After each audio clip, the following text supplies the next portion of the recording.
आप सभी को प्रणाम। जय गुरुदेव। आज से हम सभी मिलकर एक नई पुस्तक का स्वाध्याय करेंगे जिसका नाम है गायत्री साधना की वैज्ञानिक पृष्ठभूमि, जो परम पूजनीय गुरुदेव जी द्वारा लिखी हुई है। आज के स्वाध्याय से पहले हम सभी मिलकर गायत्री मंत्र करेंगे। ओम भूर्भुवः स्वः तत्सवितुर्वरेण्यं भर्गो देवस्य धीमहि धियो यो नः प्रचोदयात्। आज का विषय है गायत्री की असंख्य शक्तियाँ। गायत्री उपासना उस प्रज्ञा को आकर्षित करने और धारण करने की अनुभूत प्रक्रिया है जो पर ब्रह्म की विशिष्ट अनुकंपा, दूरदर्शी विवेकशीलता और सन्मार्ग अपना सकने की प्रखरता के रूप में साधक को प्राप्त होती है। इस अनुदान को पाकर वह स्वयं धन्य बनता है और समूचे वातावरण में मलय पवन का संचार करता है। उसके व्यक्तित्व से सारा संपर्क क्षेत्र प्रभावित होता है और सुखद संभावनाओं का प्रवाह चल पड़ता है। सरस्वती रहस्यो उपनिषद में कहा गया है, हे भगवती वाक्, तुम्हारी कृपा से ही सब बोल पाते हैं, तुम्हारी कृपा से ही विचार करना संभव होता है। तुम्हें जानते हुए भी जान नहीं पाते, देखते हुए भी देख नहीं पाते। जिस पर तुम्हारी कृपा होती है वही तुम्हें समझ पाता है। यह दृश्य जगत पदार्थमय है। इसमें जो सौंदर्य, वैभव और उपभोग का सुख दिखाई पड़ता है वह ब्रह्मा की अपरा प्रकृति का अनुदान है। यह सब गायत्रीमय है। सुविधा की दृष्टि से इसे सावित्री नाम दिया गया है ताकि पदार्थ क्षेत्र में उसके चमत्कारों को समझने में सुविधा रहे। गायत्री की स्थूल धारा सावित्री को जो जितनी मात्रा में धारण करता है वह भौतिक क्षेत्र में उतना ही समृद्ध संपन्न बनता चला जाता है। इस विश्व में बिखरी हुई शोभा संपन्नता को उसकी महाशक्ति का इंद्रियों से अनुभव किया जा सकने वाला स्वरूप कह सकते हैं। गायत्री की चेतनात्मक धारा सद्बुद्धि के ऋतंभरा प्रज्ञा के रूप में काम करती है और जहाँ उसका निवास होता है वहाँ ब्रह्मत्व एवं देवत्व का अनुदान बरसता चला जाता है। साथ ही आत्मबल के साथ जुड़ी हुई दिव्य विभूतियाँ भी उस व्यक्ति में बढ़ती चली जाती हैं। इस तथ्य का उल्लेख शास्त्रों में भी इस प्रकार कहा गया है। विद्वानों ने गायत्री को भूलोक की कामधेनु माना है। उसका आश्रय लेकर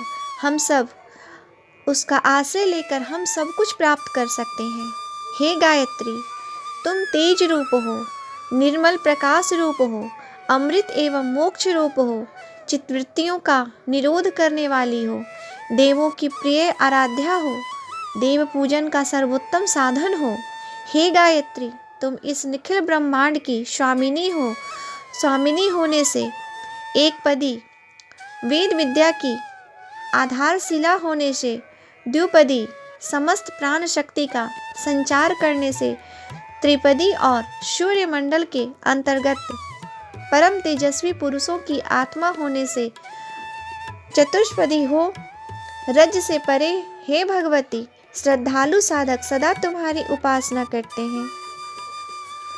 जिससे समस्त शास्त्रों से सार तत्व को जाना जाता है वह मेधा शक्ति आप ही हैं। आप ही बुद्धिमानों में बुद्धि, बलवानों में शक्ति हैं। आप ही कमला, निर्मला, कीर्ति, कांति, तुष्टि और मुक्ति प्रदान करने वाली हैं। वेद की प्रधान शक्ति गायत्री आप ही हैं। स्वाहा, स्वधा, सगुण, अर्धमात्रा आप ही को कहते हैं। देवता और प्राणियों का विस्तार आप ही करती हैं।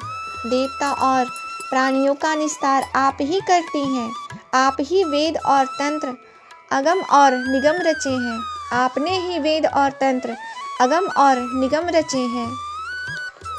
तुम ही स्मृति, धृति, बुद्धि, जरा, पुष्टि, तुष्टि, कांति, शांति, विद्या, लक्ष्मी, गति, कीर्ति, मेधा और विश्व बीज हो। उपसी, गायत्री, सावित्री, सरस्वती, पृथ्वी, अजा, कौशिकी उसे वेद माता कहते हैं। वह स्वस्तिक, श्रद्धा, अतिमेधा, मधुमती, मधुरा, असया, प्रज्ञकांति, विद्या, बुद्धि, बल, श्री, अतुल्य धन वाली है और अत्यंत सौम्य वचनों वाली है। वह मेधा की प्रज्ञा, प्रतिष्ठा, मृदु और मधुर वाणी वाली, पूर्ण से अपूर्ण प्राप्त, प्रत्युष काल में चिंता और प्रणव के परवाशा तथा प्राणियों की नित्य कर्म स्वरूपा है। प्रज्ञा तत्व का प्रधान कार्य मनुष्य में सत असत निरूपणी बुद्धि का विकास परिष्कार करना है। इसके मिलने का प्रथम चमत्कार यह होता है कि मनुष्य वासना तृष्णा की प्रवृत्तियों से ऊंचा उठकर मनुष्योचित कर्म धर्म को समझने और तदनुसार उत्कृष्टवादी रीति नीति अपनाने के लिए अंतः प्रेरणा प्राप्त करता है और साहसपूर्वक आदर्शवादी जीवन जीने की दिशा में चल पड़ता है।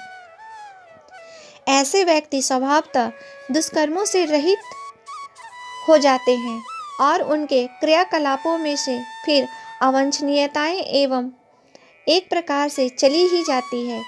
इस प्रकार परिवर्तन को धर्म स्थापना और अधर्म निवारण के रूप में देखा जा सकता है।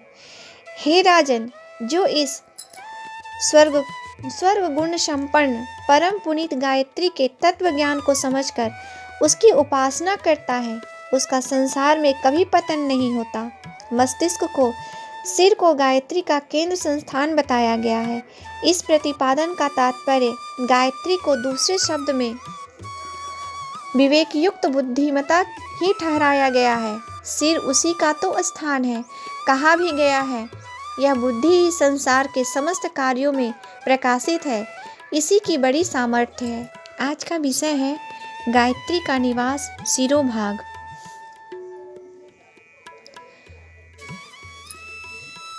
मस्तिष्क की तीक्ष्णता, चतुरता, सूझबूझ, स्मरण क्षमता, व्युत्पन्नति को आमतौर पर बुद्धिमत्ता समझा जाता है, पर आध्यात्म के चर्चा प्रसंग में दूरदर्शिता, विवेकशीलता को प्रज्ञा कहा जाता है। यही आध्यात्मिक बुद्धिमत्ता है। गायत्री महाशक्ति का अवतरण इसी प्रज्ञा शक्ति के रूप में होता है। साधक को प्रत्यक्ष उपहार यही मिलता है कि वह अपनी चिंतन क्षमता को निकृष्ट प्रयोजनों से विरक्त करके उस तरह सोचना आरंभ करता है जिससे जीवनचर्या का सारा ढांचा ही बदल जाए और मात्र आदर्शवादी गतिविधियों को कार्यान्वित करने की ही संभावना शेष रहे। सद्बुद्धि से प्रेरित सुव्यवस्थित क्रिया पद्धति और उत्कृष्ट रीति नीति अपनाने वाला निश्चित रूप से सर्वोत्तमुखी प्रगति के मार्ग पर बढ़ता चला जाता है। जिन ऐश्वर्यों को प्राप्त करने के लिए लोग ललायित रहते हैं, वे प्रबल पुरुषार्थ के आधार पर ही पाए जा सकते हैं। देवता किसी को छप्पड़ फाड़कर असरफियों का घड़ा नहीं दे देते। वे मात्र ऐसी सत्य प्रेरणा उल्लासित करते हैं जिससे चिंतन और कर्तव्य के दोनों ही क्षेत्र सद्ज्ञान एवं सत्कर्म से ओतप्रोत होते चलें। प्रबल पुरुषार्थ से तात्पर्य इसी क्षेत्र में आगे बढ़ने से है, अन्यथा सामान्य पुरुषार्थ तो दुष्ट दुर्गुण भी करते हैं। जहाँ सद्बुद्धि की प्रेरणा से सत्कर्म परायणता का प्रबल पुरुषार्थ जागेगा, वहाँ किसी को किसी वस्तु का, किसी बात का अभाव नहीं रहेगा। सूर्य के समान तेजस्वी गायत्री का स्थान सिर है। मैं ही बुद्धि, संपत्ति, धृति, कीर्ति, स्मृति, श्रद्धा, मेधा, दया, लज्जा, क्षुधा, प्यास, क्षमा हूँ। ग्वाला जिस प्रकार लाठी लेकर पशुओं की रक्षा करता है, उसी तरह देवता किसी की रक्षा नहीं करते। वे जिसकी रक्षा करना चाहते हैं उसकी बुद्धि को क्षण मार्ग पर नियोजित कर देते हैं। गायत्री का निवास शिरोभाग में बताया गया है। देवताओं का निवास ब्रह्मरंध्र में, मस्तिष्क में बताया गया है। सैकड़ों दिव्य शक्तियों का केंद्र होने के कारण उस केंद्र को सत्यदल कमल कहते हैं। यह संख्या हजारों असंख्यों में है, इसलिए उसे सहस्त्रदल कमल कहते हैं। कषाय और कल्मशों का निराकरण होने पर आत्मा के भीतर की दिव्य व्यवस्थाएं सहज ही प्रकट होती है और प्रखर बनती है। अंगारों पर चढ़ी राख की परत को हटा देने पर उसकी धूमिल आभा पुनः प्रकट होती है और उसका वर्चस्व सहज ही दृष्टिगोचर होने लगता है। यही वह स्थिति है जिसमें कई प्रकार की दिव्य विशेषताओं का आभास मिलता है। दिव्य जीवन स्वभावतः रहस्यमय सिद्धियों का भंडार होता है। वह अंतर क्षेत्र में स्वर्ग और मुक्ति जैसे आनंद उठाते हैं और अपने साथ साथ अनेकों को धन्य बनाते हैं। संख स्मृति का वचन है, गायत्री का जप करने वाला अभिष्ट लोकों को प्राप्त होता है और उसकी अभिसित कामनाएं पूर्ण होती है।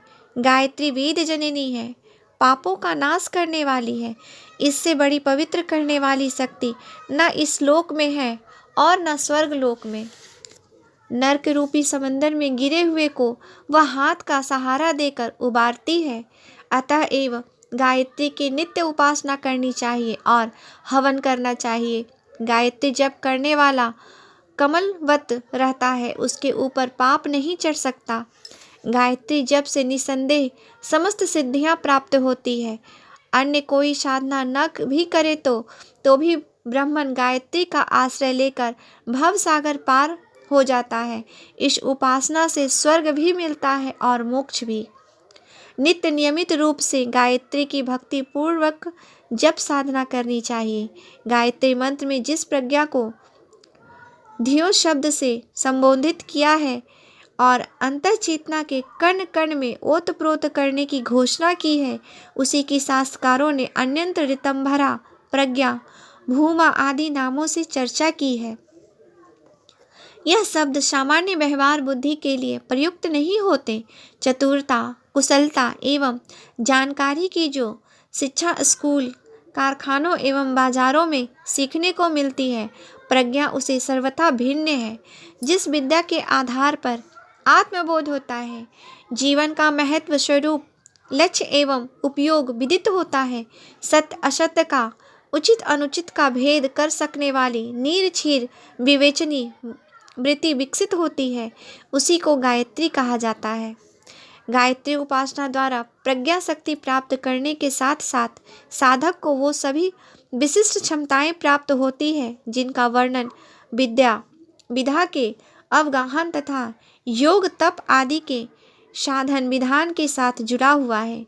गायत्री उपासक की आत्मिक पूंजी निरंतर बढ़ती चली जाती है और वह यदि धैर्य और साहस के साथ आत्मशोधन करते हुए अपने मार्ग पर बढ़ता ही चले तो एक दिन नर से नारायण स्तर का पहुंचा हुआ सिद्ध पुरुष बनकर रहता है।